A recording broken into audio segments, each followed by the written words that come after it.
আমরা দেখব আমার লাস্ট ক্লাস আমরা যে কাজটা করেছিলাম সেটা হলো আমরা বলেছিলাম যে আই লাভ ইউ, ঠিক আছে, বাট ইউ হেট মি। এখানে আমরা কি বলেছিলাম? এখানে আমরা বলেছিলাম যে এখানে আগে একটা কমা দিতে হয়।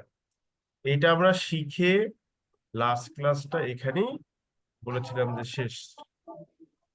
এরপর আমরা যেটা বলেছিলাম যে এমন যদি হয় যে আপনি আই লাভ ইউটা বলার পরে কিন্তু তুমি আমাকে ঘৃণা করো এরকম রাগ দেখাইলেন, কিংবা ধরেন আপনি খুব উদাসীন হয়ে যাচ্ছেন যে আমি তোমাকে ভালোবাসি, হ্যাঁ, তুমি আমাকে ঘৃণা করো, মানে খুব উদাসীন হয়ে বললেন, মানে একটা জিনিস বলার পরে আরেকটা পার্টে গিয়ে কথার টোন চেঞ্জ হয়ে গেল, মেলোডিটা চেঞ্জ হয়ে গেল, মানে র্যাডিক্যাল কোনো চেঞ্জ চলে আসলো।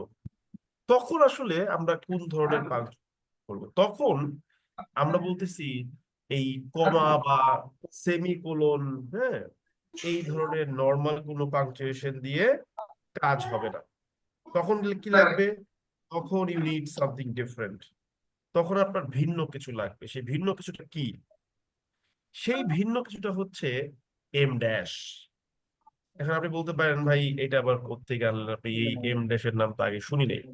আপনি এই এম ড্যাশের নাম বহুবার শুনছেন, কিন্তু আপনি কি করেন নাই, জিনিসটাকে বুঝার চেষ্টা করেন নাই কখনো। আপনি শুনেছেন, তো আমরা নতুন করে এটাকে জানবো, বুঝবো, কোনো সমস্যা নাই। এই যে আমি এম ড্যাশ দিলাম, যেই মাত্রই আমি এখানে একটা এম ড্যাশ ইউজ করে দিলাম, তখন বুঝাচ্ছে আগের অংশটার সাথে পরের অংশের কথার মধ্যে একটা ড্রামাটিক চেঞ্জ আছে। আরো অনেক কিছু বুঝাতে পারে, বাট এই আলোচনাটা আমরা শুধু এইটুকুই বুঝবো যে আগের আলোচনার সাথে পরের আলোচনা, সরি, আগের অংশের সাথে পরের অংশের একটা র্যাডিক্যাল পার্থক্য আছে। এখন সেই পার্থক্যটা কি হতে পারে? যে আগের অংশটা নর্মালি বলে পরের অংশটা আপনি খুব রাগী ভাবে বললেন। হতে পারে আগের অংশটা নর্মাল ভাবে বলছেন, পরের অংশটা আপনি খুব উদাসীন ভাবে বলছেন। কিংবা ধরেন আগের অংশটা আপনি খুব সুন্দর করে বলে পরের অংশে কেটে দিয়েছেন। তো এই যে চেঞ্জ হচ্ছে কথায়, এগুলো ড্রামাটিক স্টাইলের ব্যাপার স্যাপার, পত্র পত্রিকাতে ইউজ করা হয়। তখন কি করতে হয়? এম ড্যাশটাকে আনতে হয়। এখন আপনি মনে করেন আমি তোমাকে ভালোবাসি বলার পরে কথার টোনটা চেঞ্জ করছেন, তাই বাটের আগে আপনি এম ড্যাশ দিচ্ছেন, কোনো সমস্যা নাই। এখন প্রশ্ন, এই বাট বলার পরে আপনি কি আবার থামবেন কিনা সেটা আপনি জানেন। আপনি যদি বলেন যে আমি তোমাকে ভালোবাসি কিন্তু তুমি আমাকে ঘৃণা করো, তার মানে আপনি কিন্তু থেকে কথার টোন চেঞ্জ করেছেন। সো আগে বাটের আগে এম ড্যাশ দিলেই হয়ে গেল। কিন্তু আপনি যদি এইভাবে বলেন আমি তোমাকে ভালোবাসি কিন্তু তুমি আমাকে ঘৃণা করো, অর্থাৎ কিন্তু বলার পরে আপনি একটু থেমেছেন, সেই ক্ষেত্রে আপনি তাহলে কি করবেন? সেই ক্ষেত্রে আপনি এম ড্যাশ দিয়ে লিখবেন, কিন্তু যেহেতু কিন্তুর পরে থেমেছেন, তাহলে একটা কমা দিয়ে দিবেন। দ্যাটস ইট, হয়ে গেল, আর কিছুই না। ঠিক আছে। আবার এখানে আরো একটা জিনিসও কিন্তু হইতে পারে। কি হইতে পারে? হতে পারে যে আপনি কিন্তু বলার পরে আপনার কথার টোনটা চেঞ্জ করছেন। কিরকম? যে আই লাভ ইউ বললাম, আমি তোমাকে ভালোবাসি, কিন্তু বলার পরে আমি বললাম তুমি আমাকে ঘৃণা করো। সেই ক্ষেত্রে বাটের পরে হচ্ছে গিয়ে এম ড্যাশটা হবে। এটাই হলো মজা। আপনি যেখান থেকে ব্রেক দেওয়ার প্রয়োজন ফিল করবেন বা কথার টোন চেঞ্জ করার প্রয়োজন ফিল করবেন, সেখান থেকেই আপনি কি করবেন? এম ড্যাশটাকে ইউজ করবেন। এখন আপনি যদি বলেন যে বাটের ক্ষেত্রে আপনি একটু থামবেন কি থামবেন না বাট বলার আগে, সেটা আপনার ইচ্ছা। আপনি যদি মনে করেন থামবেন না, তাহলে কমা দিবেন না। থামলে আপনি একটা কমা দিয়ে নিবেন, কোনো সমস্যা নাই। বাট ব্যাপারটা হচ্ছে, পুরো ব্যাপারটাই রিলেটিভ, আপেক্ষিক। আপনি যেমনটা ফিল করবেন আপনি তেমনটাই বাক্যে লিখবেন, কিন্তু এগুলো বাক্যের মধ্যে বেশি ইউজ করবেন না। It is ডিট্রিমেন্টাল। কারণ কি, এম ড্যাশ কে বলা হয় one of the most used punctuation but informal. এটা কিন্তু ফর্মাল ল্যাঙ্গুয়েজে খুব বেশি করা যায় না। যখন আমরা অভিনয় টভিনয় করি তখন আমরা হয়তো কথার টোন চেঞ্জ করি, but in case of professional language we maintain the cadence, we maintain the general flow of speech, so we should not change it frequently. But in some cases, to emphasize this or to make it more manifested, আমরা হয়তো বা করি। So এটা আপনি কম use করবেন। আচ্ছা, এটা একটা বিষয়। আর একটা বিষয় কি হতে পারে, ওই যে আমরা বলছিলাম যে কিন্তু না বলেই সে ফরেনার কথা বলে ফেলে, যে আমি তোমাকে ভালোবাসি, আই লাভ ইউ, তুমি আমাকে ঘৃণা করো। তার মানে এখানে সরাসরি এম ড্যাশ দিয়েই আপনি লিখে ফেলবেন যে ইউ হেট মি। এখানে এই এম ড্যাশটাই কি করলো, বাটের কাজটা করে দিল, বা কনজাংশনের কাজটা করে দিল। আমরা কি ব্যাপারটা বুঝতে পারলাম নাকি বুঝতে পারলাম না বলেন? একটু জোরে রেসপন্স করেন, বুঝি নাই। জি দাদা, বুঝতে পারছি। বুঝতে পারছি। এখন আমি একটা জিনিস বলি, এইম ড্যাশের ইউজটা কিন্তু very diverse. This is not not that limited, it is মানে ওয়ে মোর ডাইভার্স আমার কাছে মনে হয়েছে, ঠিক আছে? তো আমরা পড়তে পড়তে পড়তে পড়তে শিখবো, আমরা প্রসিড করবো, টেনশন করার কোনো কারণ নাই। কিন্তু কম্পাউন্ড সেন্টেন্সে আমাদের ডিসকাশনটা এই জায়গাতেই লিমিটেড, এখানেই আমরা বলি যে that is the end of compound sentence. এখন প্রশ্ন হলো, when the issue is forming a complex sentence, যখন আমাদের চিন্তা হচ্ছে কি নিয়ে, কমপ্লেক্স সেন্টেন্স নিয়ে, তাহলে আমাদের কি করতে হবে, আমাদের যেতে হবে কমপ্লেক্স সেন্টেন্সের ডেফিনিশনে। তো আমরা ডেফিনেশনটা কি করলাম, একটু কপি করে নিয়ে আসলাম, এই যে ডেফিনেশন অফ কমপ্লেক্স সেন্টেন্স। আমরা কি জানি, we cannot write a sentence, we cannot form a sentence unless we have at least one independent clause. Independent clause ছাড়া আমরা সেন্টেন্স বানাতে পারি না। এখন ইন্ডিপেন্ডেন্ট ক্লজ থাকলে তো ভাই সেন্টেন্সটা হয় সিম্পল হবে অথবা কম্পাউন্ড হবে। এখন কমপ্লেক্স করতে হবে কিভাবে, কমপ্লেক্স করতে হবে যখন ডিপেন্ডেন্ট বা সাবঅর্ডিনেট ক্লজ চলে আসবে। মানে কি, একটা সেন্টেন্সকে কমপ্লেক্স করতে যাওয়া মানেই সেখানে ডিপেন্ডেন্ট বা সাবঅর্ডিনেট ক্লজের এন্ট্রি ঘটবে। এখন ডিপেন্ডেন্ট বা সাবঅর্ডিনেট ক্লজ কয় প্রকার? তিন প্রকার: adjective clause, adverb clause, noun clause. এই জন্য আমরা কি করব, আমরা আমাদের আলোচনাটা শুরু করব অ্যাডজেক্টিভ ক্লজ দিয়ে। So now we are beginning the discussion on adjective clause. এখন আমি অ্যাডজেক্টিভ ক্লজ পড়তেছি, এর মানে কি? এর মানে হচ্ছে আমি মূলত কমপ্লেক্স সেন্টেন্স ফর্ম করাটাই শিখতেছি, কারণ কমপ্লেক্স সেন্টেন্স বানাতে গেলে আমাকে অবশ্যই ডিপেন্ডেন্ট বা সাবঅর্ডিনেট ক্লজ নিয়ে আসতে হবে। এখন প্রশ্ন হলো, অ্যাডজেক্টিভ ক্লজ কাকে বলে? অ্যাডজেক্টিভ ক্লজ কাকে বলে, নামের মধ্যেই আমার ডেফিনিশন দেওয়া আছে। আমি যদি বলি, মনে করেন বলি বিউটিফুল পিকচার, মানে কি, যেই পিকচারের মধ্যে বিউটি আছে বা সৌন্দর্য আছে। আমি যদি বলি অ্যাডজেক্টিভ ক্লজ, এর মানে কি, যেই ক্লজের মধ্যে অ্যাডজেক্টিভ অ্যাডজেক্টিভ ভাবটা আছে। অর্থাৎ যেই ক্লজ বাক্যে অ্যাডজেক্টিভ রূপে ব্যবহৃত হয় সেটাই হচ্ছে অ্যাডজেক্টিভ ক্লজ। তাই আমরা ডেফিনেশনটা কিভাবে লিখবো, আমরা লিখবো এইভাবে যে it is a clause, it is a clause that is used as an adjective in a given sentence. মানে কি, আমার ভয় লাগবে না। এই আপনার ভয় লাগতেছে কিনা অডিও বন্ধ করে বলেন, পরে কখন কি সে ভয় পাচ্ছেন তারপরে আবার ক্লাস নষ্ট হবে। আমি কি বললাম, যে it is a clause that is used as an adjective in a given sentence. অর্থাৎ কোন একটা বাক্যের মধ্যে আপনি এটাকে অ্যাডজেক্টিভ রূপে ব্যবহার করতে পারবেন। একইভাবে if I say what is adverb clause, আপনি একইভাবে ডেফিনেশনটা বলতে পারবেন। ঠিক আছে, যে আমি যদি বলি ধরেন হোয়াট ইজ অ্যাডভার্ব ক্লজ, হ্যাঁ, আপনি বলুন it is a clause that is used as an adverb in a given sentence. আপনি যদি বলেন যে ভাই what is called a noun clause, তাহলে আপনি কি বলবেন, it is a clause that is used as a noun in a given sentence. মানে কি, এটা হচ্ছে একটা ক্লজ যাকে বাক্যে আপনি নাউন রূপে ব্যবহার করতে পারবেন। এই হচ্ছে গিয়ে কথা, সিম্পল ডেফিনেশন, কোনো ঝুট ঝামেলা নাই আমাদের ডেফিনেশনে, ঠিক আছে? এখন অ্যাডজেক্টিভ ক্লজ মানে কি আমরা বুঝতে পারলাম, যে এটা একটা ক্লজ যা অ্যাডজেক্টিভ রূপে ব্যবহৃত হয়।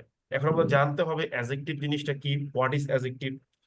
অ্যাডজেক্টিভ জিনিসটা কি, এটা আপনারা মোটামুটি ছোটবেলা থেকে পড়ে আসছেন, যে কোনো কিছু দোষ গুণ অবস্থাকে অ্যাডজেক্টিভ বলা হয়। সো আমরা বলবো যে এটা একটা definitely good definition, but we will try to avoid this. আমরা ভিন্ন কিছু জানার চেষ্টা করব। কিরকম আমরা একটু বলি, আসেন। প্রথমেই বলবো অ্যাডজেক্টিভ হচ্ছে পার্টস অফ স্পিচের একটা পার্টস অফ স্পিচের ফার্স্ট যে পার্ট সেটা হচ্ছে গিয়ে নাউন। নাউনের ডেফিনেশনটা আমাদেরকে পড়তে হবে। তো যখন বলা হয় নাউন কাকে বলে, ছেলেমেয়েরা বলে কোনো কিছু নামকে নাউন বলে। ঠিক আছে, it's a good definition, but এই যে এসে আমরা বলছি যে this type of definition is not allowed, এটা আমরা সাপোর্ট করব না। আমরা কি বলবো, দেখেন কোনো কিছু নামকে নাউন বলে, আমি রহিম, করিম, সুমন এগুলো বলি, এগুলো নাউন, কোনো কিছু নামকে বোঝাচ্ছে, আপনারা বুঝতে পারবেন। কিন্তু যখনই আমি বলবো যে কান্ট্রি, এই ওয়ার্ডটা একটা নাউন, কারণ আপনি বলবেন কোন দেশের নাম কি দেশ হইতে পারে, আপনি কিন্তু কনফিউশনে পড়ে যাবেন। তো এই জায়গাতে এসে আমরা কনফিউশনটাকে সামহাউ ইলিমিনেট করতে চাই। So we have to redefine the concept of noun.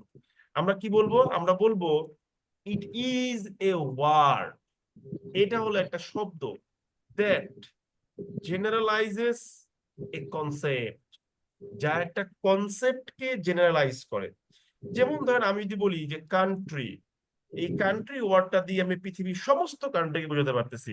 So এটা একটা কনসেপ্টকে জেনারেলাইজ করার চেষ্টা করেছে, সাধারণভাবে সংজ্ঞায়িত করেছে।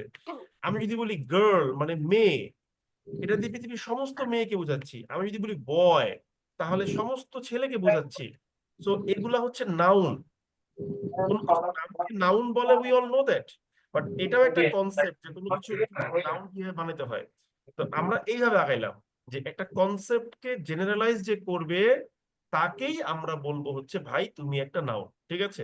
এখন এই জেনারেলাইজড কনসেপ্টকে যখনই আমি একটু স্পেসিফিক করব, যেমন ধরেন আমি মনে করেন বললাম, কিরকম বললাম, আমি মনে করেন বললাম যে মাউন্টেনিয়াস, সরি, মাউন্টেনাস কান্ট্রি, মানে কি পর্বতপূর্ণ দেশ। যেমন নেপাল একটি মাউন্টেনাস কান্ট্রি বলতে পারি, ঠিক আছে। তারপর যেমন ভুটান একটা মাউন্টেনাস কান্ট্রি, মাউন্টেনাস না।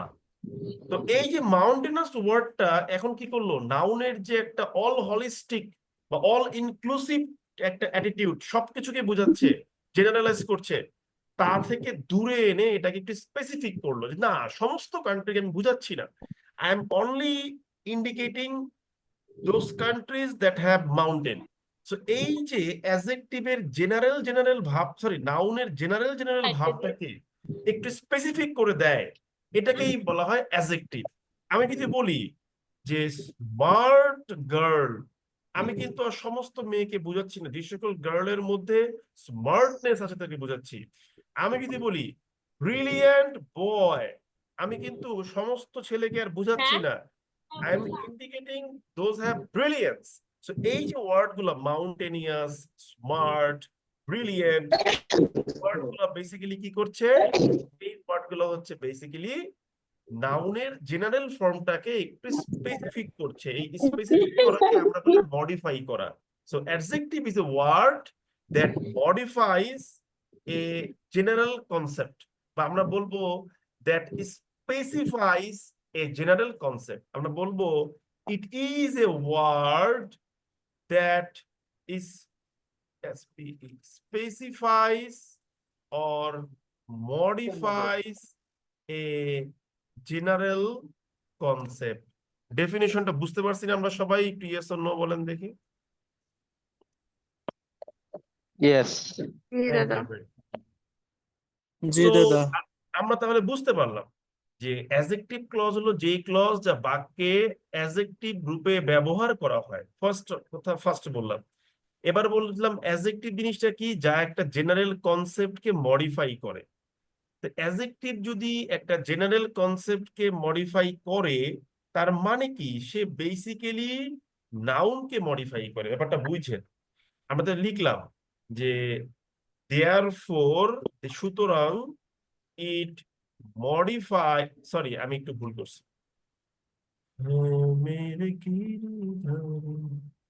একটু দাঁড়ান, আমি একটু কপি করতে ভুল করছি।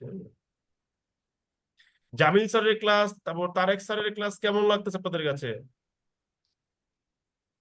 আর ভালো লাগতেছে। ভালো। হ্যাঁ। তো আমাদের শিডিউল একটু ঝামেলা হয়, এটা আমি সবসময় স্বীকার করি, কিন্তু আমাদের টিচারদের কোয়ালিটি নিয়ে আপনারা কোনো প্রশ্ন করার সুযোগই থাকবে না। কিন্তু টিচারদেরকে বিরক্ত করবেন না, কারণ কি, আপনিও যেমন শিখতেছেন আর একজন শিখতেছে, তো আপনারা যখন নয়েজ ক্রিয়েট করবেন তখন খুবই ব্যাড। আমি যেমন ব্যক্তিগতভাবে ক্লাসে কোনো গল্প করাই পছন্দ করি না। আপনি দেখবেন আমি এমনি অনেক হয়তো লাইভ ক্লাসে মজা করতেছি আপনাদের সাথে, কিন্তু class time is class time, pure পড়াশোনা করবো, ঠিক আছে? আমরা কি বললাম, অ্যাডজেক্টিভ ক্লজ কাকে বলে? আমরা বললাম it is a clause that is used as an adjective in a given sentence. বাক্যে অ্যাডজেক্টিভ রূপে ব্যবহার করা হয়। তার মানে কি, অ্যাডজেক্টিভ কি একটা জেনারেল কনসেপ্ট বা নাউনকে মডিফাই করে, সো অ্যাডজেক্টিভ ক্লজও নাউনকে মডিফাই করে। Therefore an adjective clause basically modifies a noun. সে কি করে, একটা নাউনকে মডিফাই করে। আমরা এটাকে আরো ভালো করে বোঝার জন্য ব্র্যাকেটে লিখে দিলাম কি, জেনারেল কনসেপ্ট। আচ্ছা, এখন সে যে ভাই একটা নাউনকে মডিফাই করে, ব্যাপারটা ভালো করে বুঝেন। এই নাউনটা বাক্যের কোথায় কোথায় ইউজ হয় আমরা লিখি, উই নো, আমরা জানি, a noun can be used as an the, sorry, as subject, object, complement, ঠিক আছে, object of, preposition of a sentence. আমরা কি জানি ভাই, আমরা জানি অ্যাডজেক্টিভ ক্লজ বাক্যে অ্যাডজেক্টিভ হিসেবে ইউজ হয়, অর্থাৎ সে বেসিক্যালি কি করে, মডিফাই করে নাউনকে। কারণ আমরা আগেই জেনেছি যে সে জেনারেল কনসেপ্টকে মডিফাই করে, আর জেনারেল কনসেপ্ট মানে কি, সে নাউনকে মডিফাই করে। তাহলে এখানে ব্র্যাকেট দেওয়া নাউন লিখে দিই যেন বুঝতে সুবিধা হয়। এখন আমরা জানলাম কি, নাউন বাক্যে ইউজ হয় কোন জায়গাতে গিয়ে, আপনার হচ্ছে subject, object, complement and the object of a preposition, এই চার জায়গাতে ইউজ হয়। তার মানে কি, অ্যাডজেক্টিভ ক্লজ বেসিক্যালি ওদেরকেই মডিফাই করে। সো আমরা লিখলাম an adjective clause, an adjective clause can modify, কাকে কাকে মডিফাই করতে পারে, বাক্যের সাবজেক্টকে মডিফাই করতে পারে, বাক্যের অবজেক্টকে মডিফাই করতে পারে, বাক্যের কমপ্লিমেন্টকে মডিফাই করতে পারে, বাক্যের প্রিপোজিশনের অবজেক্টকে মডিফাই করতে পারে। এই এই জায়গার অনুসিদ্ধান্তটা আমাদের কি সবার কাছে ক্লিয়ার হয়েছে নাকি হয় না, একটু বলবেন? Yes, sir. জি ক্লিয়ার ক্লিয়ার। Clear sir. এই আরিফুজ্জামান হৃদয় বলতেছেন জামিল স্যারের ক্লাস কোথায় পাওয়া যাবে? কেন রে ভাই, আমি বুঝি না, আপনাদের নিয়ে তো বিপদ, আপনাদের শিখাই কি আমি? গ্রুপে একদিন বলে দিছি যে আপনাদের সমস্ত ক্লাস ফিচার্ড পোস্টে দেওয়া থাকবে। এই প্রশ্নগুলো যদি আপনারা এখনো করেন তাহলে হইব? এগুলো লজ্জাজনক প্রশ্ন। এখন একটা বিষয় দেখেন, নর্মালি একটা অ্যাডজেক্টিভ যে নাউনকে মডিফাই করে তার ঠিক আগে বসে।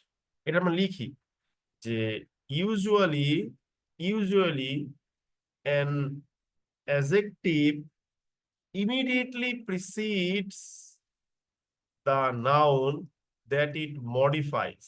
মানে কি, সাধারণত একটা অ্যাডজেক্টিভ কি হয়, যেই নাউনটাকে মডিফাই করে, that immediately precedes the noun that it modifies, অর্থাৎ সে যাকে মডিফাই করে, মানে কি, একটা অ্যাডজেক্টিভ যেই নাউনকে মডিফাই করে তার ঠিক আগে গিয়ে বসে। যেমন স্মার্ট গার্ল, স্মার্ট গার্লের আগে গিয়ে বসে। কিন্তু অ্যাডজেক্টিভ ক্লজ কিন্তু আলাদা। আমরা লিখবো হাউ এভার, যাই হোক, এই যে বাক্যে কনজাংশন নিয়ে আসতেছি তাই কমা দিয়ে আলাদা করলাম, how ever an adjective clause, an adjective clause follows the noun that it modifies। কিন্তু অ্যাডজেক্টিভ ক্লজ যেই নাউনকে মডিফাই করে সেই নাউন কিন্তু তার পরে গিয়ে বসে। অর্থাৎ আমি যদি বলি, মনে করেন যে সুমন টিচেস ইংলিশ, এই যে বন্ধুরা আপনার বাক্যের সাবজেক্ট হচ্ছে সুমন, অবজেক্ট হচ্ছে ইংলিশ। এখন আপনি যাচ্ছেন বাক্যের এই সাবজেক্ট যেহেতু একটা নাউন, তাহলে এটার জন্য একটা অ্যাডজেক্টিভ ক্লজ নিয়ে আসি। তাহলে এই অ্যাডজেক্টিভ ক্লজটা কোথায় বসবে? এই অ্যাডজেক্টিভ ক্লজটা বসবে হচ্ছে সুমনের পরে। এই যে আমি লিখে দিলাম অ্যাডজেক্টিভ ক্লজ। বুঝতে পারছি? এই জায়গাটায় বসবে। বুঝতে পারছি না আমরা? Yes, sir. কিন্তু অ্যাডজেক্টিভ যাকে মডিফাই করবে, যে নাউনকে মডিফাই করবে, তার কিন্তু আগে গিয়েই বসবে। এই হলো গিয়ে ঝামেলা, এটা মাথায় রাখবে দয়া করে। এখন আপনি না হয় বুঝলেন যে সুমন টিচেস ইংলিশ, এখানে সাবজেক্ট হচ্ছে গিয়ে সুমন, এটা একটা নাউন, তাই এটাকে মডিফাই করতে একটা অ্যাডজেক্টিভ ক্লজ আসতে পারে। এখন আমি যদি বলি এই সুমনের জায়গাতে আমি ধরেন নাউনের পরিবর্তে প্রোনাউন লিখলাম, তাহলে প্রোনাউনটাকে কি আবার অ্যাডজেক্টিভ ক্লজ মডিফাই করতে পারবে? হ্যাঁ, পারবে। Yes, sir. কারণ নাউনকে মডিফাই করতে পারে, তো নাউনের সাবস্টিটিউট যা, তাকেও সে মডিফাই করতে পারে। সিম্পল হিসাব। তাহলে মানে কি শুধু নাউনকেই যে মডিফাই করবে তা না, বাক্যের এই সাবজেক্ট, অবজেক্ট, কমপ্লিমেন্ট, প্রিপজিশনের অবজেক্ট, এখানে যদি নাউন না বসে কোনো প্রোনাউনও বসে, তাকেও সে মডিফাই করতে পারবে। আবার আমি যদি বলি যে না, সুমন বসাবো না, হি বসাবো না, আমি কি বসাবো? আমি লিখবো যে এ সেন্ট্রাল ব্যাংকার, কেন্দ্রীয় ব্যাংকের কর্মকর্তা, টিচেস ইংলিশ, ইংরেজি পড়ায়। তাহলে এখানে কিন্তু এই সেন্ট্রাল ব্যাংকার দিয়ে সুমন কি বোঝাচ্ছেন? কিন্তু এটা নাইদার নাউন নর প্রোনাউন। কারণ কি এখানে নাউন প্রোনাউন না, এটা হচ্ছে নাউন ফ্রেজ। একাধিক ওয়ার্ড একত্রিত হয়ে নাউনের কাজটাই করে দিচ্ছে, সুমনকেই বোঝাচ্ছে। তাহলে এই নাউন ফ্রেজকেও কি অ্যাডজেক্টিভ ক্লজ দিয়ে মডিফাই করা যাবে। এই একই ভাবে মনে রাখতে হবে বাক্যের subject, object, complement, prepositional object, এই জায়গাগুলোতে যাই থাকুক না কেন সবকিছুকেই মডিফাই করা যাবে। কারণটা কি? বাক্যের এই চার জায়গাতে নাউন বসতে পারে, আর নাউন যেহেতু বসতে পারে তার মানে এদেরকে অ্যাডজেক্টিভ ক্লজ দিয়ে মডিফাই করা যাবে। এখন এখানে নাউন না বসে যদি অন্য কিছু বসে, যাই বসুক না কেন তাকেই মডিফাই করা যাবে। তাহলে এই যুক্তিতে আমরা বলতে পারি কি কি বসতে পারে, দেখেন আমরা বলতে পারি যে একটা নাউন বসতে পারে, ঠিক আছে, একটা প্রোনাউন বসতে পারে, একটা নাউন ফ্রেজ বসতে পারে, আরো কিছু জিনিস আছে। যেমন ধরেন জিরান বসতে পারে, জিরান, ঠিক আছে। এদের যাই বসুক না কেন এদের সবাইকে দিয়েই আপনি অ্যাডজেক্টিভ ক্লজ দিয়ে মডিফাই করতে পারবেন, তবে তারপরে বসবে। যেমন ধরেন আমি যদি বলি যে swimming is a is a good exercise, হ্যাঁ, এখন এখানে তো ভাই এই যে swimming is a good exercise, subject হলো সুইমিং, সে তো ভাই একটা জিরার, তাই না? তাহলে এটাকে একটা অ্যাডজেক্টিভ ক্লজ দিয়ে মডিফাই করা যাবে, কোনো সমস্যা নাই। সো মোদ্দা কথা কি, অ্যাডজেক্টিভ ক্লজ নাউনকে মডিফাই করে। নাউন বাক্যের ওই চারটা জায়গাতে বসে, ওই চার জায়গাতে নাউন ছাড়া যাই বসুক না কেন সবাইকেই মডিফাই করতে পারবে। আমরা কি ব্যাপারটা বুঝতে পারলাম নাকি বুঝতে পারলাম না, দয়া করে বলতে হবে। জি হ্যালো, স্যার, বুঝছি। জি দাদা। বুঝতে পারছি। আমরা কিন্তু বুঝতে বুঝছি পারছি, দাদা। না বুঝতে পারার কোনো কারণ নেই, ঠিক আছে, খুবই সিম্পল জিনিস। এখন ধরেন আপনি একটা বাক্য লিখলেন, ধরেন এই মুহূর্তে আমার বিশ্বে একটা বড় ইস্যু কি, এই যে যেমন ধরেন এই পোলাপাইন না দুনিয়ার খারাপ, এরা করবে কি জানেন? এরা ক্লাস টাইমে খালি নক দিবে। কেন রে ভাই, বলছি তো 10টা বাজে ক্লাস, 10টা বাজেই তো ক্লাস শুরু করলাম, যে ভাইয়া ক্লাস কি শুরু হয়েছে কিনা? আরে ভাই আপনি গ্রুপটা দেখেন, গ্রুপ দেখলে তো উত্তর নেবেন, কথা ঠিক আছে না আমার, বলেন তো? জি দাদা দাদা। একটা Yes, sir. রিকোয়েস্ট ছিল। হ্যাঁ, দাদা ওই অনেকেই হচ্ছে টেক্সট করলে হচ্ছে কনসেন্ট্রেশনটা আসলে একটু ব্রেক হয় ক্লাসের মধ্যে। টেক্সট করলে ওই টেক্সট করে মাঝখানে ফেলেন। স্ক্রিনের উঠে তো। এবার কি বললাম? তাহলে আমরা এটা বুঝে গেলাম। এখন ধরেন আমরা, আমার ঘাড় ব্যথা করতেছে, সারাদিন হলো বসে বসে কি বলে, আমি হলো যেখানে ট্রেনিং করতেছি আমার সারাদিন ল্যাবের মধ্যে থাকতে হয়, ল্যাবে খালি সফটওয়্যার নিয়ে কাজ করতে হয় সারাদিন। আর ওই সফটওয়্যার হচ্ছে কোডিং টাইপের সফটওয়্যার, পেইনফুল একটা কাজ। তো বসে বসে কাজ করতে হয়, আবার এই যে এখানে যে বসে থাকতে হয়, আমার হলো ঘাড় আর মাথা ব্যথা করতেছে এখন। তারপর আমরা পড়ি আস্তে আস্তে, দেখি পারি কিনা। এখন ধরেন একটা মজার বিষয় বলি আপনাকে। আপনি ধরেন যে একটা মনে করেন বাক্য লিখলেন, ঠিক আছে, কি বাক্য লিখলেন? ধরেন এই মুহূর্তে পৃথিবীর, মানে এই মুহূর্তে পৃথিবীর একটা বড় ইস্যু কি, ধরেন এই যে ট্রাম্প আপনার কি করছে, আহ, শুল্ক আরোপ করছে। গত ক্লাসে একটা বাক্য লিখছিলাম এরকম, ঠিক আছে, আমি লিখি, সমস্যা নাই। তাই মনে করেন লিখলাম যে ডোনাল্ড ট্রাম্প, ঠিক আছে, হ্যাজ ডিক্লেয়ার্ড কি কত পার্সেন্ট বলবো, ধরেন ধরলাম 245%, 245% রেসিপ্রোকাল ট্যারিফ, ঠিক আছে, রেসিপ্রোকাল ট্যারিফ, হ্যাঁ, অন চাইনিজ গুডস। এই দেখেন আমি একটা বাক্য মনে করে লিখছি, আমি যে ওয়ার্ড গুলো ইউজ করবো আমার লেখাতে, এই ওয়ার্ড গুলো আবার খেয়াল করবেন। রেসিপ্রোকাল ট্যারিফ বলছি মানে কি, তোমরা যা ধরছো ওরকম করে হিসাব নিকাশ করে আমরাও একটা ধরবো, রেসিপ্রোকাল ট্যারিফ, ঠিক আছে। আমরা যেমন বন্ধু বলতে বলি লাভ রেসিপ্রোকেটস, মানে তুমি যদি ভালোবাসা দাও তাহলে তুমি ভালোবাসা পাইবা, ঠিক আছে, রেসিপ্রোকাল ট্যারিফ। দাদা এটা কি সম্পূরক টাইপের অর্থ হবে? সম্পূরক বলা যাবে না, এটা হচ্ছে আপনার বিপরীত ভাবে এই করা বলা যায়। বিপরীত। এখন রেসিপ্রোকাল আবার দেখবেন আরেকটা ওয়ার্ড ইউজ করে, রিটালিয়েটরি ট্যারিফ। কিন্তু রিটালিয়েটরি ওয়ার্ডটা যদি এখানে ইউজ করা হচ্ছে অ্যাট দিস মোমেন্ট, কিন্তু আমি আবার এটাকে একটু অন্যভাবে বলতে পছন্দ করি। রিটালিয়েটরি মানে হচ্ছে কোনো কিছু সমুচিত জবাব দেওয়া, ঠিক আছে, যে তুমি আমার উপরে 10% দিচ্ছ, ওকে আমিও 10% দিলাম। এখানে এটাকে রেসিপ্রোকালও বলতে পারে, আবার রিটালিয়েটরিও বলতে পারে, ঠিক আছে। যেটাই বলুক না কেন শিখে রাখেন, ওয়ার্ডগুলো কাজে লাগবে। যেমন গতকাল ট্রান্সলেশনে ক্লাস করছিলেন, কেউ আছেন? জি হ্যালো, আছেন আছেন, অবশ্যই আছেন। যেমন যে বলছিলাম না যে অ্যাম্বিভ্যালেন্ট আর হচ্ছে অ্যাম্বিগিউয়াস দুই রকম, কিন্তু একই রকম মনে হয়। তো রেসিপ্রোকাল আর হচ্ছে রিটালিয়েটরি দুইটা কিন্তু দুই রকম, তো মাথায় রাখবেন। যেমন আরো সহজ দিই, যেমন ধরেন মেথড, আপনি পারেন কিন্তু এগুলো দেখেন, মেথড ভার্সেস হচ্ছে স্টাইল। এই দেখেন জিনিসটা কিন্তু কাছাকাছি, কিন্তু পার্থক্য পার্থক্য আছে। যেমন আমি যদি বলি যে I know many method of dancing, এটা কিন্তু কেউ কি কইছে, পাগল হয়ে গেছিল।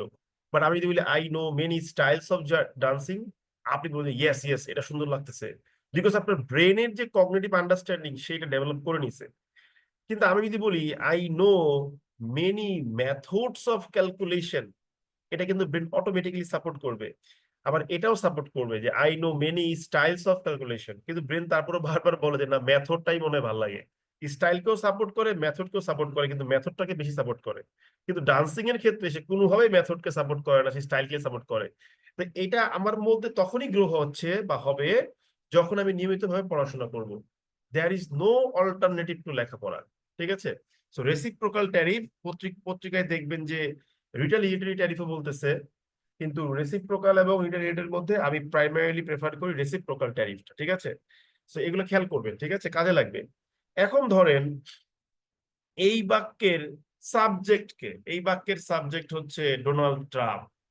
তো ডোনাল্ড ট্রাম্প যেহেতু এই বাক্যের সাবজেক্ট, তাহলে আমি কি করতে পারি, আমি খুব লজিক্যালি এই সাবজেক্টের জন্য একটা কি আনতে পারি, একটা অ্যাডজেক্টিভ ক্লজ আনতে পারি। এখন অ্যাডজেক্টিভ ক্লজ যদি আমি আনি তাহলে কি হবে দেখেন, ডোনাল্ড ট্রাম্পের পরে একটা ফাঁকা জায়গা দিয়ে আমি একটা অ্যাডজেক্টিভ ক্লজ বসাবো, বুঝতে পারলাম, ঠিক আছে। মনে করেন আমি ডোনাল্ড ট্রাম্প লিখে একটু ফাঁকা জায়গা ক্রিয়েট করলাম যে ভাই এই জায়গাতে আমরা একটা অ্যাডজেক্টিভ ক্লজ আনবো, এই যে আমি ফাঁকা জায়গা রাখলাম, ঠিক আছে। তাহলে একটা ক্লজ কিন্তু বসাইতে হবে। আচ্ছা, এবার একটা মজার বিষয় শিখাই, ভালো করে বোঝার চেষ্টা করেন, এটা আপনার আজীবন কাজে লাগবে। এই যে আপনি বললেন ডোনাল্ড ট্রাম্প বাক্যের সাবজেক্ট, বাক্যের ভার্ব কি, হ্যাজ ডিক্লেয়ার্ড, অর্থাৎ ডিক্লেয়ার করছে। এখন আমি যদি বলি এই বাক্যের অবজেক্টকে কি ডিক্লেয়ার করছে, বলেন তো বুদ্ধি করে। On Chinese goods. হ্যাঁ, ট্যারিফস। Reciprocal tariffs. না, রেসিপ্রোকাল চাইনিজ গুডস এর উপরে রেসিপ্রোকাল ট্যারিফ ঘোষণা করছে। এই পুরোটাই কি অবজেক্ট, নাকি শুধু 24% রেসিপ্রোকাল ট্যারিফ এটাই অবজেক্ট, কোনটা বলেন? পুরোটাই। হ্যাঁ, অবজেক্ট তো হচ্ছে অনের পরে চাইনিজ গুডস। দাদা এখন এখানে এই জায়গাটা মেইনলি কিন্তু অবজেক্ট হচ্ছে দাঁড়ান, এই 20। জায়গাটা কিন্তু একটা কনফিউশনের জায়গা, আমরা একটু আলোচনা করি। দেখেন মনে করেন আমি বললাম যে he reached Dhaka at night, সে ঢাকায় পৌঁছাইছে কখন, এই রাত্রেবেলা পৌঁছাইছে। এখন আমার প্রশ্ন হলো এই এট নাইটটা কি এই ঢাকার সাথে কানেক্টেড কিনা এটা আমার জানতে হবে, ঠিক আছে? বা আমি যদি বলি আরো সুন্দর, আরো সহজ করে বলি, I saw a bird at night, আমি রাত্রেবেলা, ঠিক আছে, একটা পাখি দেখলাম। এখন আপনার প্রশ্ন আসছে যে বাক্যের অবজেক্ট কে, এ বার্ড নাকি এ বার্ড এট নাইট? এটা একটা ঝামেলাপূর্ণ প্রশ্ন, ঠিক আছে? তখন আপনি দেখবেন যে এই এট নাইটটা যদি বার্ডের সাথে কানেক্টেড হয় তাহলে আপনি এটাকে সেপারেট করতে পারবেন না। এইটাই হলো মূল রহস্য। কিরকম আপনাকে আমি বলি, এই যে এট নাইট প্রিপোজিশনাল ফ্রেজ, যদি এইটা বাক্যের মূল ইন্ডিপেন্ডেন্ট ক্লজের সাথে কানেক্টেড থাকে তাহলে সে অ্যাটলিস্ট 3 জায়গায় বসতে পারবে। আই রিপিট, 3 জায়গায় বসতে পারবে। একটা হলো কি বাক্যের শেষে, আর একটা হলো বাক্যের শুরুতে, এট নাইট কমা দিয়ে হি স এ বার্ড। আর একটা হতে পারে বাক্যের সাবজেক্টের পরে হি কমা দিয়ে at night saw a bird. তিনটাই কিন্তু রাইট, তবে শেষে বসাইলে কমার প্রয়োজন সাধারণত হয় না। এখানে অনেক ঝামেলা টামেলা আছে, আমরা এক এক করে শিখবো। বাট আমরা আপাতত এটা শিখি যে এই অ্যাট নাইটটা বাক্যের 3 জায়গায় বসতে পারে যদি সে মূল বাক্যের সাথে কানেক্টেড হয়, ঠিক আছে? বাক্যের শুরুতে, সাবজেক্টের আগে, সাবজেক্টের পরে, বাক্যের শেষে। দেখেন এই 3টা বাক্যই কিন্তু right. He saw a bird at night he saw a bird, he at night saw a bird. তিনটাই কিন্তু right, কোনো সমস্যা নাই, সবগুলো কিন্তু রাইট। কথা কি আমার ঠিক আছে? জি দাদা। হ্যাঁ জি স্যার। হ্যাঁ। তাহলে কিন্তু এখন আমি যদি বলি, কি বলি, যে he saw an attack on the building. এইবার প্রশ্ন আসলো যে ভাই সে কি দেখলো? সে একটা আক্রমণ দেখলো। এখন অন দা বিল্ডিং, এটা কি অ্যাটাকের সাথে কানেক্টেড নাকি না? এবার কিন্তু বলতে হবে। বলেন তো কি হবে এটা? কানেক্টেড স্যার, কানেক্টেড স্যার, হ্যাঁ, কানেক্টেড। মানে কি, সে দেখলো, কি দেখলো? সে একটা আক্রমণ দেখলো নাকি একটা বিল্ডিং এর উপর আক্রমণ ঘটলো সেটা দেখলো? বলেন তো বুদ্ধি করে। বিল্ডিং স্যার এর বিল্ডিং এর উপরে যে বিল্ডিং এর আক্রমণ উপর হয়েছে ওইটা আক্রমণ। দেখেছি স্যার। হ্যাঁ, মানে সে দেখলো বিল্ডিং এর উপর আক্রমণ, তার মানে অবজেক্টের সাথে সে কানেক্টেড, এই অন দা বিল্ডিং। এটাকে কিন্তু আপনি আর আগে নিতে পারবেন না, ঠিক আছে? যদি আপনি বলেন যে ভাই অন দা বিল্ডিং, ঠিক আছে, হি স অ্যান অ্যাটাক, এটা মিনিংটা হচ্ছে এরকম, বিল্ডিং উপরে খাড়ায় আসিল, খাড়ায় খাড়ায় সে একটা আক্রমণ দেখছে। এটা কিন্তু হইলো না, এটা ভুল। সো আমাদেরকে বুঝতে হবে যে এই জায়গাতে এসে এই এট নাইট বা অন দা বিল্ডিং এগুলা কে কার লয়ে কানেক্টেড। এখন এগুলো হলো খুবই সেন্সিটিভ ইস্যু, আমাদের যেগুলি ঝামেলা লাগে দেখবেন, ঠিক আছে? তো এই ঝামেলা দূর করার ব্যাপারটা কি? ঝামেলা দূর করার একটা ব্যাপার হইলো যে যদি ধরতে পারেন তাহলে আগে নিবেন, পরে নিবেন, আর না ধরতে পারলে ওইখানে রেখে দিবেন, ঠিক আছে? এখন প্রশ্ন হলো সে যে ডিক্লেয়ার করলো, কি ডিক্লেয়ার করলো? 24% ট্যারিফ ডিক্লেয়ার করলো নাকি চাইনিজ গুডস এর উপরে 24% ট্যারিফ ডিক্লেয়ার করলো? অবজেক্ট তাহলে কোনটা ধরবেন বলেন? পুরোটাই ধরবেন। তো স্যার আমরা বলতে পারি, চাইনিজ গুডস এর উপরে ট্যারিফটা। হ্যাঁ, তাহলে আমি বলতে পারি 24% ট্যারিফ অন চাইনিজ গুডস। তাহলে এবার বলেন, এই যে বাক্যের অবজেক্ট, এটা কি নাউন, প্রোনাউন নাকি noun phrase? Noun phrase. Noun এটা ফ্রেজ। একটা নাউন ফ্রেজ। তাহলে ভেরি লজিক্যালি আমি এটাও বলতে পারি ডোনাল্ড ট্রাম্পের পরে যেমন একটা অ্যাডজেক্টিভ ক্লজ আসতে পারে, তাহলে বাক্যের যে object 245% tariff on Chinese goods, এটার উপরেও এটার পরেও একটা অ্যাডজেক্টিভ ক্লজ আসতে পারে। সেক্ষেত্রে কি হবে? সেক্ষেত্রে ফুল স্টপটাকে আমরা দূরে নিয়ে যাব, যে এখানে একটা অ্যাডজেক্টিভ ক্লজ বলবে এটার জন্য। আমরা কি ব্যাপারটা বুঝতে পারলাম নাকি বুঝতে পারলাম না? জি স্যার। তাহলে এখানে আমি কি করলাম, পুরো অবজেক্টের জন্যই আমি একটা এই অ্যাডজেক্টিভ ক্লজ আনলাম। কিন্তু আপনার মন কইতেছে না ভাই আমি পুরো অবজেক্টের জন্য আমি আনবো না, আমি শুধু আনবো কার জন্য? আমার এই বাক্যের অবজেক্টের ভিতরে একটা প্রিপোজিশন আছে অন, শুধু এই অন প্রিপোজিশনের যেই অবজেক্ট চাইনিজ গুডস, এটার জন্য আনবো। এই অনের অবজেক্টকে চাইনিজ গুডস না, জি। তাহলে এটার জন্য আপনি আনতে পারেন। এখন মজার বিষয় কি জানেন? আপনি পুরো অবজেক্টের জন্য অ্যাডজেক্টিভ ক্লজ আনলেও ওইটা গুডস এর পরেই বসবে, আবার যদি বলেন যে না শুধু অন চাইনিজ গুডস এর জন্য আনবো, সেটাও কিন্তু আলটিমেটলি কি হবে, গুডস এর পরেই বসবে। কথাটা কি আমি বুঝতে পারলাম নাকি পারলাম না, বলেন তো বুদ্ধি করে। জি বুঝতে পারছি। আপনি যার জন্যই আনেন আলটিমেটলি গুডস এর পরেই তো বসাবেন।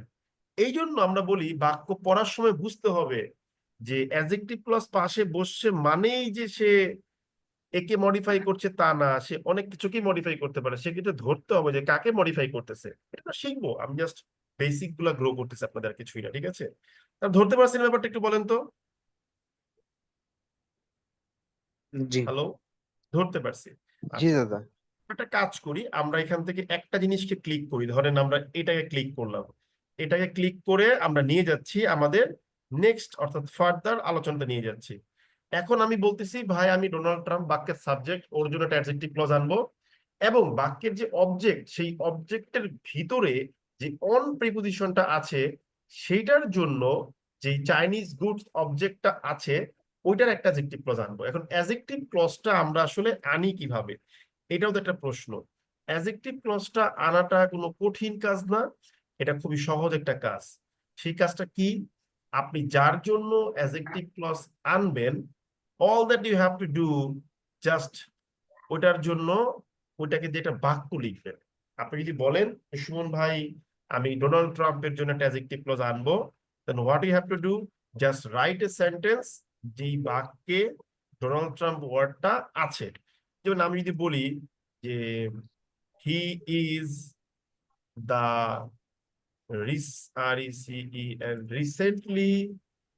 Recently re-elected president of the USA. তিনি হচ্ছেন সাম্প্রতিক সময়ের নতুন ভাবে নবনির্বাচিত প্রেসিডেন্ট আমেরিকার। তাহলে এই বাক্যে হি দিয়ে আমি কাকে বোঝাচ্ছি বলেন তো? Donald Trump. ট্রাম্পের জন্য অ্যাডজেক্টিভ ক্লজ হতে পারবে, ভেরি সিম্পল। আপনি যার জন্য অ্যাডজেক্টিভ ক্লজ আনবেন ওইটা দিয়ে আপনাকে কিন্তু বাক্য লিখতে হবে, আর কিছুই না। একইভাবে আপনি যদি বলেন যে অন চাইনিজ গুডস, এই চাইনিজ গুডস এর মধ্যে চাইনিজ গুডস এর জন্য আপনি একটা অ্যাডজেক্টিভ ক্লজ আনবেন, যদি আপনি বলেন তাহলে আপনি কি করবেন, একইভাবে আপনি চাইনিজ গুডস এর জন্য একটা অ্যাডজেক্টিভ ক্লজ আনতে চাইলে চাইনিজ গুডস দিয়ে একটা বাক্য লিখবেন। আপনি মনে করেন লিখলেন, কি লিখলেন, যে দে ইনক্লুড, এদের মধ্যে কি কি আছে, এদের মধ্যে আছে হচ্ছে আপনার কি rare earth materials and rare earth materials and কি and softwares। এই যে আমি দে লিখলাম, এই দে দিয়ে আমি কাকে বোঝাচ্ছি, এই চাইনিজ। Chinese goods. তার মানে কি, তার মানে এটাকেও আমরা বলতে পারি যে চাইনিজ গুডস এর জন্য অ্যাডজেক্টিভ ক্লজ হিসেবে ইউজ করা যাবে। খুবই সিম্পল আন্ডারস্ট্যান্ডিং, কোনো কঠিন কিছু না। একটু লাইনে থাকে, ফোন আসছে। হ্যালো আদাব।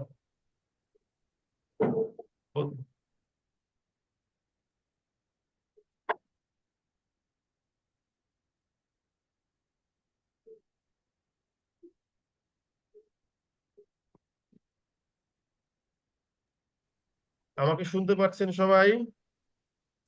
পাচ্ছি। জি দাদা। হ্যালো, হ্যাঁ দাদা। সবাই শুনতে পাচ্ছেন, গুড। তাহলে কি হইলো, তাহলে আমি বুঝে গেলাম যে এটাকে আমি অ্যাডজেক্টিভ ক্লজ হিসেবে এটাই সিম্পল একটা জিনিস, যে যার জন্য অ্যাডজেক্টিভ ক্লজ আনবেন ওইটা দিয়ে একটা বাক্য লিখতে হবে, আর কিছুই না, আর কিচ্ছু না, ঠিক আছে? তো এখন আমি তাহলে এটাকে অ্যাড করে দিব, কিভাবে অ্যাড করবো এটা পরে আমরা শিখবো, টেনশন করেন না, ঠিক আছে?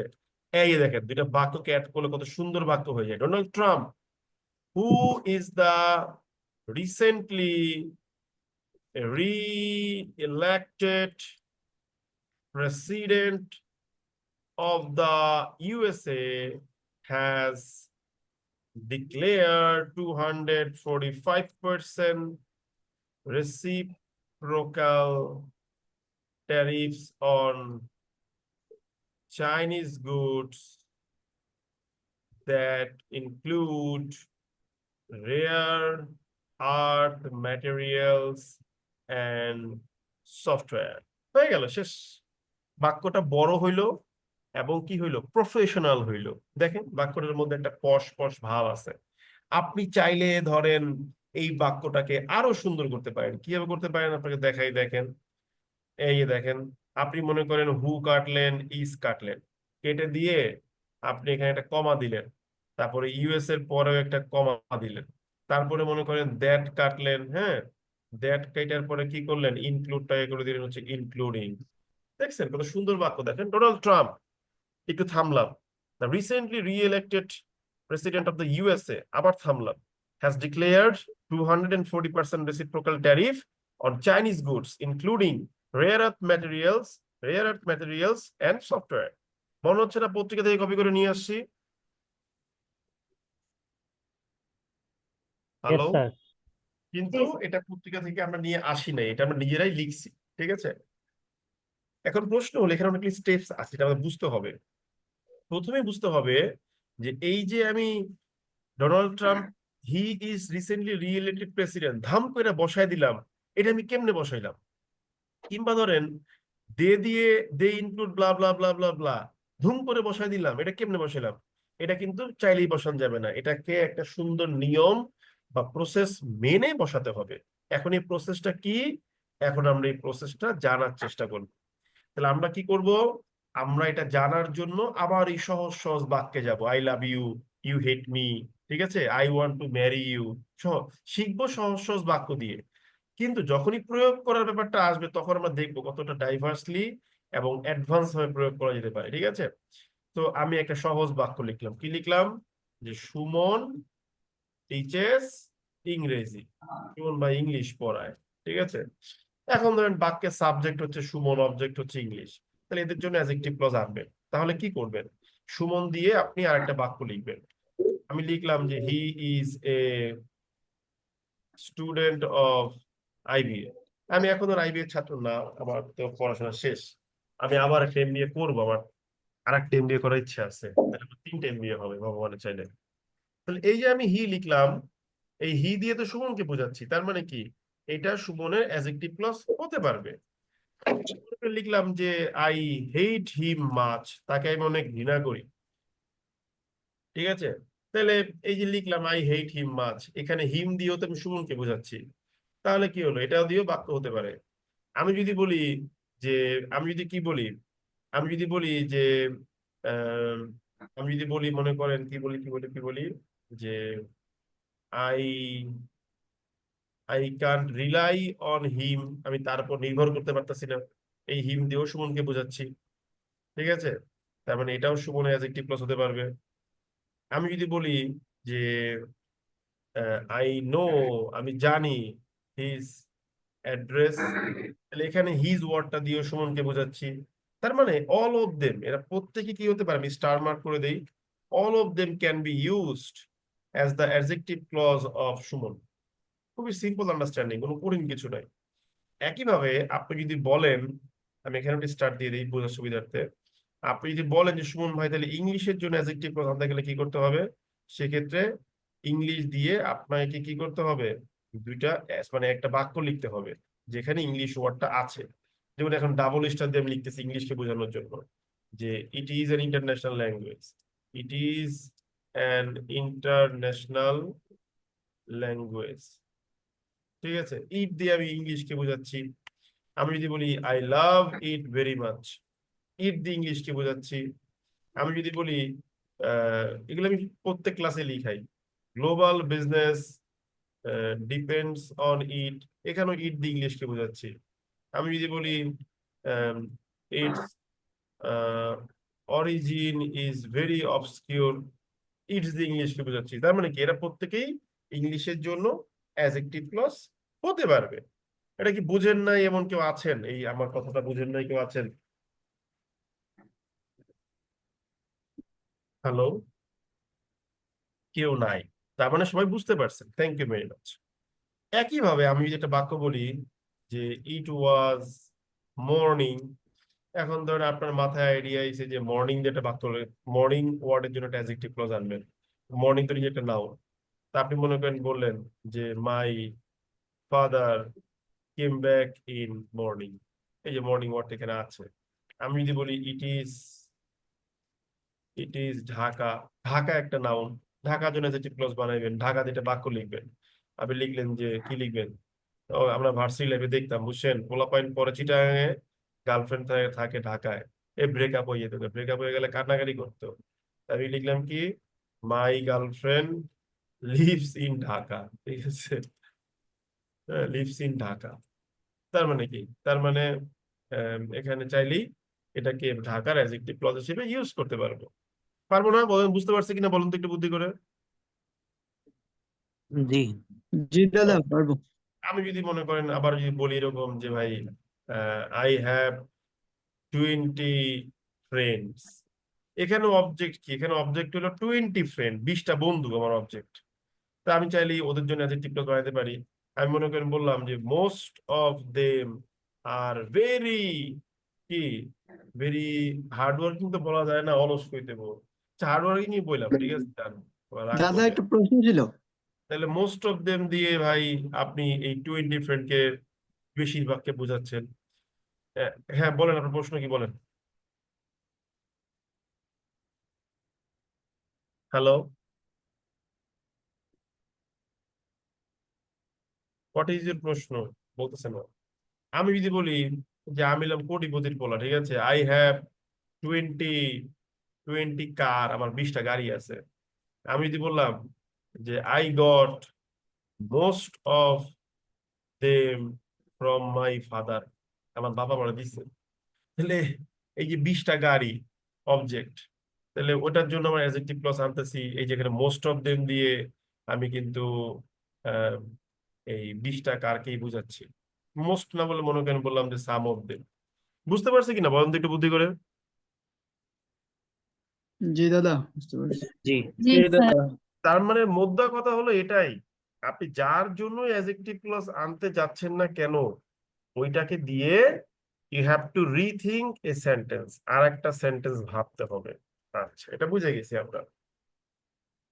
এখন ধরেন আমরা বলতেছি যে কিভাবে আপনি এবার তাহলে এগুলোকে অ্যাড করবেন, ঠিক আছে, আমরা এবার অ্যাড করি। এগুলো আপনারা পড়ছেন, বিভিন্ন সময় পড়ছেন, I am just rearranging them in a manner so that you can practice writing. এই যে আপনি he is student of IBA লিখলেন, সুমনকে হি দিয়ে বুঝাইছেন, আপনার এবার কাজ হলো এই হি কাটতে হবে, যেহেতু হি একটা সাবজেক্ট প্রোনাউন, তাই এখানে আসবে হু, বাকিটা অ্যাজ ইট ইজ বসবে, who is a student of IBA, হয়ে গেল, শেষ। Suman who is a student of IBA. এখন আপনি যদি বলেন যে সুমন ভাই এটা বুঝছি, ভালো কথা, এখন আপনি যদি বলেন যে ভাই তাহলে হোয়াট অ্যাবাউট, একটু দাঁড়াবেন ঠিক করে লই, হ্যাঁ, লা লা লা লা লা লা লা লা, এই যে মনে করেন আপনি হি কেটে হু ইজ স্টুডেন্ট আইবিএ করলেন, আই হেট হিম মাচ, এখানে কিন্তু হিম দিয়ে আপনি অবজেক্ট হিসেবে ইউজ করছেন সুমনকে, তাহলে হিম কেটে কি হবে এখানে হুম, বাকিটা বসে যাবে, whom I hate very much, হয়ে গেল, শেষ। আপনি যদি বলেন I can not rely on him, him একটা অবজেক্ট প্রোনাউন, তাহলে হিম কেটে আপনি এখানে আবার লিখবেন হচ্ছে হুম, তাহলে কি করবেন, I can not rely on লিখবেন, ঠিক আছে।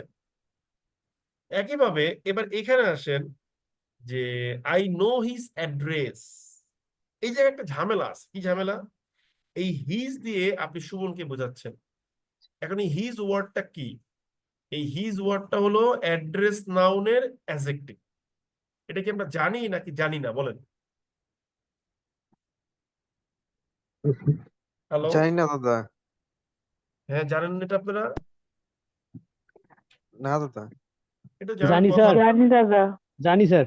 আমি যদি বলি যে মাই পেন, আমার কলম, এখানে পেন হচ্ছে নাউন, নাউনের আগে যা বসে সেটা হয়ে যায় অ্যাডজেক্টিভ, সো মাই ওয়ার্ডটা একটা অ্যাডজেক্টিভ, কিন্তু এটাকে একটু সুন্দর করে বলা হয় কি, পজিটিভ অ্যাডজেক্টিভ বলা হয়, কি বলা হয়, পসেসিভ অ্যাডজেক্টিভ। হ্যাঁ বুঝতে পারছেন। তাহলে যখনই এরকম পসেসিভ প্রোনাউন বা পসেসিভ অ্যাডজেক্টিভ থাকবে, তখন কি করবেন, এই হিজ ওয়ার্ডটা কাটবেন, কেটে আপনি লিখবেন হলো হুজ। এখন একটা ঝামেলা হয়ে যাবে, কি ঝামেলা হবে, আপনি হি কাটছেন হিম কাটছেন কোনো সমস্যা নাই, কারণ এরা ইন্ডিপেন্ডেন্ট ওয়ার্ড, কিন্তু অ্যাডজেক্টিভ বাই এমন এক ফালতু জিনিস হে হ্যার নাউন ছাড়া চলতে পারে না। ওই যে পড়তাম না, উপসর্গের অর্থবাচকতা আছে কিন্তু অর্থবোধকতা নাকি জানি একটা কথা বলতাম। অ্যাডজেক্টিভ হলো এমন একটা জিনিস, সে যতক্ষণ পর্যন্ত নাউনের সাথে কানেক্টেড না হবে ততক্ষণ পর্যন্ত সে কিছুই বুঝাবে না। আমি যদি বলি সুন্দর, আরে ভাই সুন্দর কি? চেহারা সুন্দর, মন সুন্দর, নাকি দৃশ্যটা সুন্দর, নাকি খাবারটা সুন্দর, এটা কি সুন্দর? নাউনটা লাগবে। যখন আমি বলবো বিউটিফুল কান্ট্রি, এই যে সুন্দর দেশ, সো অ্যাডজেক্টিভ তার নাউন ছাড়া অচল। তো যেহেতু হিজ ওয়ার্ডটা এখানে অ্যাডজেক্টিভ কেটে আপনি হুজ এনেছেন, এই হিজ ওয়ার্ডটা তার নাউন অ্যাড্রেস ছাড়া অচল। তো হুজ বলবো ভাই, তাহলে আমারও আমার নাউনটা দিয়ে দেন। তাই হিজ কেটে যখন হুজ আনবেন তার নাউনটাও নিতে হবে, হুজ অ্যাড্রেস। বাকিটা অ্যাজ ইট ইজ বলবে, হুজ অ্যাড্রেস আই নো। বুঝতে পারলাম নাকি বুঝতে পারলাম না বলেন? বুঝেছি স্যার। বুঝতে পারছি। এখন একই ভাবে আপনি ইংলিশের জন্য বসাবেন, কোনো সমস্যা নাই। It is an international language, it কেটে এখানে নাম নিয়ে দ্যাট অথবা হুইচ বসাই দিবেন, বাকিটা বসাই দিবেন ইজ এন ইন্টারন্যাশনাল ল্যাঙ্গুয়েজ। হয়ে গেল, শেষ। তারপর আই লাভ ইট মাস, এখান থেকে ইট কাটবেন, ইট কেটে ঈশ্বরের নাম নিয়ে দ্যাট অথবা হুইচ বসাই দিবেন, তারপরে বলবেন যে আই লাভ ইট, ইট তো লিখবেন না, very much. Global business depends on it, এখানেও আপনি কি করবেন, ইট কেটে দ্যাট বা হুইচ লিখবেন, ঠিক আছে, দ্যাট বা হুইচ লিখে বাকিটা বসায় দিবেন, global business depends on it's origin is very obscure. এই যে আবার ঝামেলা লাগছে, ইটস পসেসিভ প্রোনাউন অ্যাডজেক্টিভ, তাহলে ইটস কেটে আপনাকে আনতে হবে হুজ। এই যে আপনি আনলেন হুজ, এখন হুজ সাহেব কি করবে? হে বলবে যে ভাই আমার নাউনটা আমার দিয়ে দেন প্লিজ। এই যে হুজের নাউন দিয়ে দিলাম, ঠিক আছে, যে নে তোর নাউন তোর দিয়ে দিলাম, দা হুজ অরিজিন। এবার বাকিটা বসাই দিবেন, ইজ ভেরি অবস্কিউর। হয়ে গেল, শেষ। অ্যাডজেক্টিভ ক্লজ বসাই দিলাম, বুঝতে পারছি? Yes sir. জি দাদা। বুঝতে পারছি। তাহলে what about the other options, এগুলার কি হইব দেখিতে চলেন। এগুলা খুবই সহজ, এগুলো কমিউনিকেশন, এগুলো আপনারা পারেন, ঠিক আছে। দাঁড়ান, ওরে মানে কোমর ভেঙে ফেলতেছে আমার আজকে, ও বাবা রে বাবা। এই যে ইট ওয়াজ মর্নিং, তাহলে আপনি কি করবেন? এই যে মর্নিংটারে কাটবেন, এই যে মর্নিংটা কাটটা দিয়া এখানে ফুল স্টপের বদলে কমাইলো কেমনে ফিরে ভাই, দাঁড়ান স্ক্রিনে ভাই আপনারা দাগাদাগি করতেছেন, আমি দাগ বুঝুম না, আমি খুব খারাপ লোক। এই যে মর্নিংটা কেটে দিয়ে আপনি লিখবেন কি, হোয়েন। হোয়েন লিখে বাকিটা বসে দিবেন, হোয়েন মাই ফাদার, ঠিক আছে, কেম ব্যাক ইন।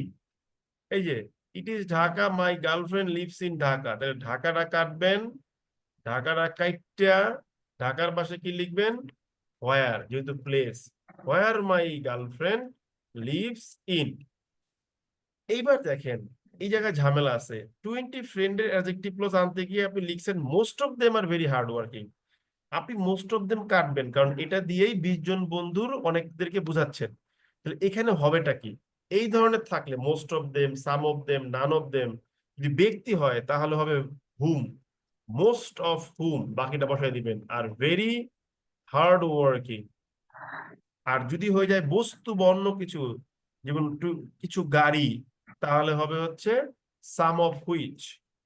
এই যে বসায় দিলাম যে some of which I got from my, sorry, from my father. বুঝতে পারলাম নাকি বুঝতে পারলাম না? বুঝেছি স্যার। বুঝেছি স্যার। বুঝতে পেরেছি। আমরা বুঝতে পারছি। এই যে দেখেন আমরা অ্যাডজেক্টিভ ক্লজ গুলা যুক্ত করলাম। এখন একটা জিনিস আপনাদের ক্লিয়ার করতে হবে, মনে রাখবেন আমি যা বলবো তাই পড়াবো। তো আমি বলেছিলাম যে কিছু জিনিস বাদ দিয়ে যাচ্ছে, এগুলো আস্তে আস্তে আসবে। যেমন আজকে একটা জিনিস কমন পড়ে গেছে আমাদের, সেটা কি? আমরা যখন গতকাল কনজাংশন কি পড়তেছিলাম তখন একটা কথা বলছিলাম যে কনজাংশন দুই প্রকার, সাবঅর্ডিনেটিং, কোঅর্ডিনেটিং। কোঅর্ডিনেটিং কনজাংশনটা গতকাল পড়ছিলাম, এবং আমরা শিখেও ছিলাম যে কোঅর্ডিনেটিং কনজাংশন বেসিক্যালি কি করে, সমজাতীয় জিনিসকে যুক্ত করে। আর সাবঅর্ডিনেটিং কনজাংশন কি করে, আপনার অসমজাতীয় জিনিস যুক্ত করে। যেমন এবার আপনি দেখেন এখানে এসে প্রমাণ পেয়ে যাবেন। কি প্রমাণ পেয়ে যাবেন? এই যে দেখেন, ধরেন আমি এইটুকুই কমন নিলাম, আমি পুরো বাক্যটা না নিই, পুরো বাক্য নেওয়ার কোনো দরকার নাই। এই যে দেখেন, আমার বাক্যের ইন্ডিপেন্ডেন্ট ক্লজ হচ্ছে সুমন টিচেস ইংলিশ। এইবার একটা ক্লজ আপনি যুক্ত করছেন, সেই ক্ষেত্রে আপনি ক্লজ মার্কার কোনটা ইউজ করছেন, মানে ক্লজটাকে যুক্ত করার জন্য কোন ওয়ার্ডটা আনছেন? হু ওয়ার্ডটা আনছেন না? বলেন তো বুদ্ধি করে একটু। জি স্যার। জি স্যার। এই হু দিয়ে যে আপনি যে অ্যাডজেক্টিভ ক্লজটা আনলেন, আপনি তো অলরেডি জানেন এটা একটা dependent clause. Adjective clause dependent clause না? স্যার জি স্যার। তাহলে এই হু দিয়ে কি করলেন? হু দিয়ে ইন্ডিপেন্ডেন্ট ক্লজের লগে একটা ডিপেন্ডেন্ট ক্লজকে যুক্ত করে দিলেন। খেয়াল করে দেখেন, তাহলে এই হু হচ্ছে একটা কনজাংশন বা জয়নিং এর কাজ করতেছে, কিন্তু সে কার সাথে কারে জয়েন করতেছে? ইন্ডিপেন্ডেন্ট ক্লজের সাথে ডিপেন্ডেন্ট ক্লজ, দুইটা ভিন্ন জিনিস। তাহলে এটা কি কনজাংশন বলেন তো বুদ্ধি করে? হ্যালো, বুঝিনি স্যার, আর সাবঅর্ডিনেটিং কনজাংশন। তাহলে আমি লেখার পর বললেন কেন ভাই? আপনাদের তো সুন্দর করে বুঝিয়ে দিছি, এটা একটা সাবঅর্ডিনেটিং কনজাংশন। তো অ্যাডজেক্টিভ ক্লজ যখনই আমরা বসাইতে যাই, শুরুতেই আমাদের এই সাবঅর্ডিনেটিং কনজাংশন লাগে, মানে আঠা দিয়ে তারা লাগায় রাখতে হয়। এটাকে আবার ইনফর্মাল ল্যাঙ্গুয়েজে দেখবেন অ্যাডজেক্টিভ ক্লজ মার্কারও বলতেছি। তো ফর্মালি বলতে হবে সাবঅর্ডিনেটিং কনজাংশন। সো হু একটা সাবঅর্ডিনেটিং কনজাংশন।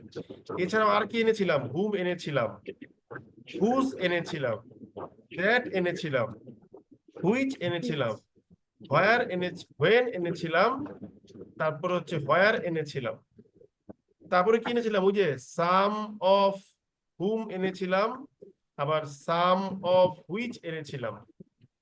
সাম অফ হুম হবে তা না, অনেক কিছু হতে পারে, সাম অফ হুম, নান অফ হুম, মোর, এই দাদা মেনি অফ, ছোট একটা কোশ্চেন ছিল, অনেক কিছুই হতে পারে। কি বললেন?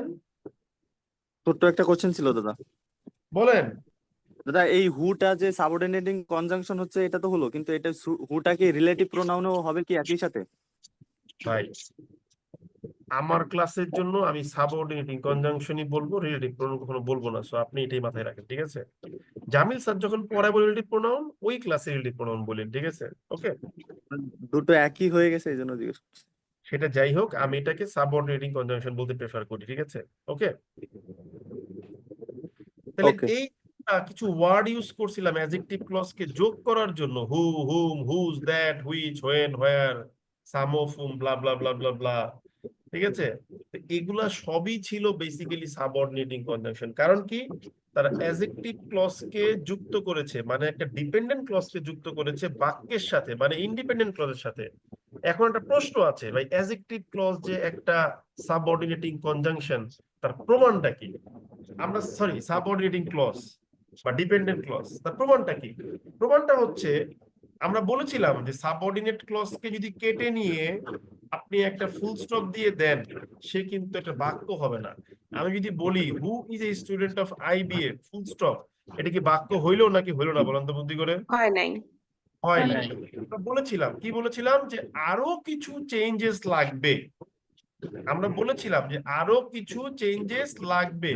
যেমন হুম আই হেট মাচ, আমি যদি এইটাকে কেটে নিয়ে একটা আলাদা বাক্য বানাতে চাই, ফুল স্টপ দেই, এটা কিন্তু বাক্য হবে না। আরো কিছু চেঞ্জেস লাগবে, দে আর নট সেন্টেন্সেস ইয়েট। কথা কি বুঝতে পারলাম? জি স্যার। স্যার তো এই জন্য আমরা বলতেছি যে এরা ডিপেন্ডেন্ট বা সাবঅর্ডিনেট ক্লজ, ঠিক আছে? কি বললাম বুঝতে পেরেছেন? কিংবা জি ধরেন স্যার। জি। আমি যদি বলি যে, কোথায় গেল, যেমন কি বলে, কোথায় গেল, কোথায় গেল, এই যে most of whom are hard working, বা where my girlfriend lives in. এ ভাই, যিনি দাগাইতেছেন আপনার একটা গালি দিন, রাগ করেন না। আপনি এত বলদ কেন ভাই? স্ক্রিনে দাগাচ্ছেন কেন? এই যে আমরা সুন্দর ক্লাস করতেছি, ঠিক আছে, আমরা সবাই মনোযোগ দিয়ে ক্লাস করতেছি, আপনি স্ক্রিনে দেখাচ্ছেন কেন? কি দরকার ভাই? আপনি এটা তো বোকামির পরিচয় দিচ্ছেন। আপনি একজন ব্রিলিয়েন্ট পারসন, স্মার্ট পারসন, কিন্তু আপনার স্মার্টনেস যদি if it is backed by such type of foolishness, আমরা বোকা বলে বলতে পারি, তাই না? আপনি বোকামি করবেন কেন? যে আবার দাগাচ্ছেন, আর একজন এমডি সুমন সাহেব দাগাচ্ছেন কেন ভাই? কামের কাম কিছু করবেন না, খালি আকাম নিয়ে ব্যস্ত ভাই। প্রত্যেক ক্লাসে শেষে গিয়ে আপনারা করেন মেজাজটা আমার গরম, ঠিক আছে? সুন্দর করে ক্লাস নিচ্ছি, স্ক্রিনে দেখাচ্ছে, কি রে ভাই, এটা কি আপনার কি খেলার প্লেবোর্ড পাইছেন? আপনি একটাই করেন, আপনি বাসায় বসে একটা কিবোর্ড কিনেন, ঠিক আছে, বা টাচপ্যাড কিনেন, তারপর স্ক্রিনে বসে মনের মাধুরী মিশিয়ে দেখাবেন। ফালতু বলাবেন। আপনাদের এই জিনিসগুলো আমার খুব অপছন্দ, কিন্তু জানেন না, আমি কি ক্লাসে দেখছেন 1 সেকেন্ড গল্প করছি? বলেন তো, একটা সেকেন্ড গল্প করছি? না 1 সেকেন্ড আমি গল্প করবো? কখনোই গল্প করবো না, আমার অভ্যাসই নেই। কারণ এখানে 116 জন স্টুডেন্ট ক্লাস করতেছে, তার মানে কি 116 জন স্টুডেন্ট 1 ঘন্টা ক্লাস করা মানে 116 ঘন্টার পরিশ্রম এখানে আমার আছে। তা আমি কেন সময় নষ্ট করবো আপনাদের, তাই না? তা আপনি স্টুডেন্ট লাগান কেন ভাই? আপনি ক্লাস করতে বসছেন, ফোনটা এক জায়গায় রাখবেন, রেখে খাতা কলম নিয়ে বসবেন, ক্লাস করবেন। আর আমি যদি বলি থাকলে প্রশ্ন করবেন, আমি শুনবো, উত্তর দেওয়ার চেষ্টা করব, না বুঝলে বলবেন, বোঝানোর চেষ্টা করব। স্ক্রিনে দাঁড়াবেন কেন ভাই, কি দরকার? আপনি নোট নিচ্ছেন, আপনি খাতায় কলমে নোট নেন ভাই, সমস্যা তো নাই, ঠিক আছে? এত বোকামি করেন কেন? বারবার বলছি না আপনার জিনিসগুলো ভাই। সরি। তা আমরা পড়ি, হ্যাঁ? তো আমরা এবার কি বলি?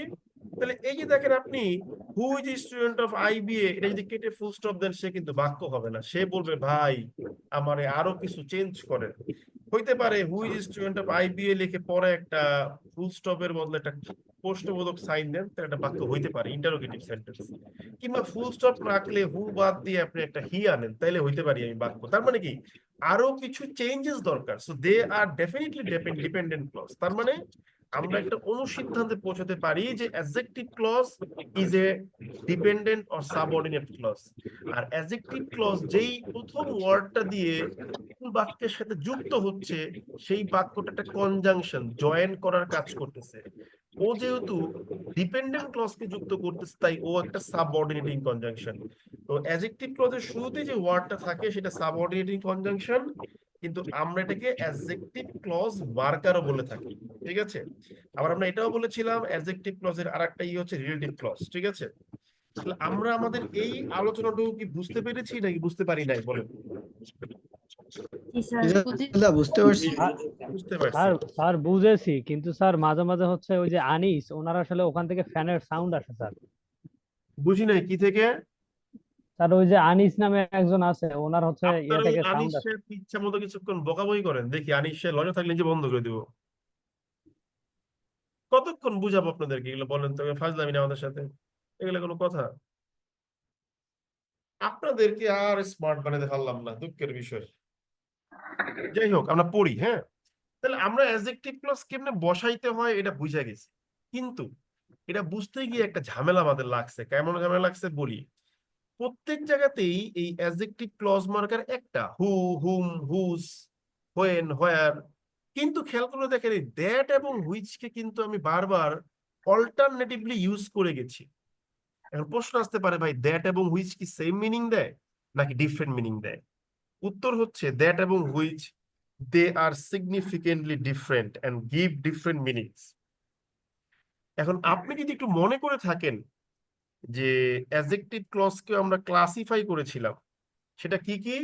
সেটা হচ্ছে রেস্ট্রিকটিভ অ্যাডজেক্টিভ ক্লজ এবং নন রেস্ট্রিকটিভ অ্যাডজেক্টিভ ক্লজ। তো আমরা আজকের ক্লাসটা এখানেই শেষ করে দেব। আমরা নেক্সট ক্লাসে গিয়ে, যেহেতু অ্যাডজেক্টিভ ক্লজ কাকে বলে এবং কিভাবে বসাতে হয় এটা শিখে গিয়েছি, নেক্সট ক্লাসে গিয়ে আমরা অ্যাডজেক্টিভ ক্লজের ক্লাসিফিকেশন শিখবো। ওইটা শিখতে গেলেই এই দ্যাট এবং হুইচের পার্থক্যটা বুঝবো, এবং ওইখান থেকে আমাদের লেকচার শুরু হবে। সো আজকের ক্লাস এই পর্যন্তই। Now if you have any question then you can tell me. No sir, thank you. যদি কোনো কোশ্চেন থাকে বলতে পারেন। আর ক্লাসে সবসময় খুব শান্ত থাকবেন, অডিও অন করবেন না, ঠিক আছে? So, আমার উপর রাগ করেন না, আপনারা গালিগালাজ করতে আমার কোনো লাভ নাই, বরঞ্চ আপনি আমার উপর কষ্ট পাবেন, ঠিক না?